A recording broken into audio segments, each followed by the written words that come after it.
সুরমা রাখবেন, সুরমা দানি রাখেন, আতর রাখেন, চোখের ঔষধ, কানের ঔষধ, অ্যালার্জি, চর্মরোগের ঔষধ, সুরমা দানি রাখেন। ওয়ালাইকুম সালাম। কেমন আছেন কাকা? ভালো আছি কাকা। ভালো আছেন? আছি ভালো কাকা, চোখে এটা কি দিছেন আপনি? কালো কালো লাগতেছে। সুরমা। সুরমা দিছেন? সুরমা দিছি। আচ্ছা কাকা, দাড়িটা তো মাশাআল্লাহ আলহামদুলিল্লাহ, চুলার দাড়ি তো পাইকা দেওয়ার পরে রং করছেন? হ্যাঁ কাকা। আচ্ছা আচ্ছা কাকা, এখানে কি কি বিক্রি করতেছেন কাকা? আমি সুরমা বেশি, আতর বেশি, চোখের সুরমা, আতর, চোখের চোখে পদ্মমধু। পদ্মমধুটা কি কাকা? এটা চোখে যাদের জাপসা, খোয়াশা, চোখ দিয়ে পানি পড়ে, খাই যায়, চোখের পাওয়ার কমে গেলে পদ্মমধু ব্যবহার করে। এটা নিলে ঠিক হয়? হ্যাঁ, এটা মধু। আচ্ছা আচ্ছা, এটা তো এক ধরনের ওষুধ তাইলে, তাই না? ওষুধ, এক ধরনের এটা কি ন্যাচারাল যে মধু সেরকম নাকি এটা ভিন্ন হ্যাঁ, আছে? ন্যাচারাল মধুর মতন। মধুর মতো না? দেখি কাকা একটু, কাকা এইগুলা কি বাজান? এইগুলা কি? এইগুলা এটা বাতের ছুরি।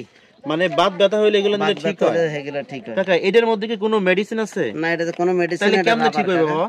কাকা, রাবার শরীরে রক্ত টানে, বিষ রক্ত টাইনা ফেলাইলে ব্যথা আরাম পায় মানুষ, এই জন্য মানুষ। ও আচ্ছা, টেকনিকটা আজকে বুঝলাম। বাজান ওই পাশে কি আছে বাবা দেখি? ওই পাশে ওই যে গরু ছাগলের ঝুনঝুনি আছে, বাচ্চাদের চোখ আছে, বাচ্চাদেরকে দেয় চোখ লাগে না, নজর লাগে না। এইগুলা দিলে বাচ্চাদের নজর লাগে না। নজর না লাগে যেন চাঁদেরই গায় না?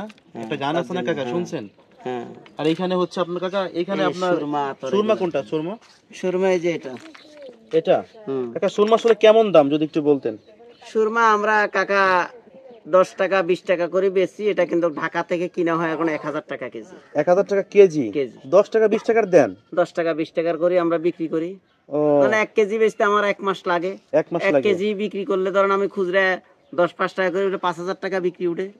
ও 5000 টাকা কিনা 5000 বেচা, কিন্তু সময় লাগে অনেক। আচ্ছা আচ্ছা কাকা, আপনার বাসা কোথায়? আমার বাসা দিনাজপুর সদর। দিনাজপুর সদরে, রংপুর দিনাজপুর। এত দূর থেকে আইছেন মানিকগঞ্জে? মানিকগঞ্জে। রাতে কই থাকেন বাবা? এটা তো এখন সিরাজগঞ্জের মধ্যে না, সুহালিতে আছি। ওই তো সিরাজগঞ্জ মানিকগঞ্জ পাশাপাশি। থাকি মানিকগঞ্জে, দৌলতপুর থাকি। দৌলতপুরে থাকেন না? এখানে কি আছে? এখানে তসবি আছে। তসবি কত করে বিক্রি করেন? তসবি 50 টাকা। 50 টাকা পার পিস? Per piece. মাশাআল্লাহ, অনেক সুন্দর। এটা কি রাতে জ্বলে? রাতে অন্ধকারে আলো হয়। অন্ধকারে আলো হয় না? কাকা, আপনার হাতে দেখছি আংটি। কয়টা আংটি? 3টা। কাকা, এগুলো কোনো ধাতু দেওয়া নাকি? না, এটা হলো পাথরের আংটি। একটা রূপা আর 2টা অষ্টধাতু। রূপা কোনটা দেখি? এটা রূপা, এগুলো অষ্টধাতু। হ্যাঁ, এগুলো অষ্টধাতু। মানে 8টা ধাতু মিলে? 8টা ধাতু দিয়ে একটা। ও আচ্ছা কাকা, যে 8টা ধাতু দিয়ে যে বানানো হয়েছে, এটা কি কোনো উপকার হবে মানুষের? এটা বাতের কাজ করবে, অ্যালার্জির কাজ করবে। ও, আর ডাক্তারের কাছে গেলে তো এগুলো নিতে মানা করে, ঘটনা কি? এখন ডাক্তারের কাছে নিলে আর কোন, আপনি কোরআনের 27 পারা খুলবেন, সূরা রহমানুর রহিম বিসমিল্লাহ, সূরা রহমানুর রহিমের মধ্যে আপনি জায়নারগণ আপনি দেখতে পারবেন। আর প্রতিটা মানুষের একটা পাথর ব্যবহার করতে বলছে। তাই? কিন্তু কাকে কোন পাথর ব্যবহার করতে বলছে এটা তার নামের উপরে। এটা কাকা কোন সূরা বললেন? সূরা রহমানুর রহিম 55 নম্বর আয়াত। ও, মানে সবাইকে একটা করে পাথর ব্যবহার করতে বলছে। এটার উপকারিতা কি? উপকারিতা হলো পাথর ব্যবহার করলে মাথা ঠান্ডা থাকে। পাথর ব্যবহার করা নবীর সুন্নত। ও, জানতাম না, জানলাম আর কি নতুন। খুব ভালো লাগলো।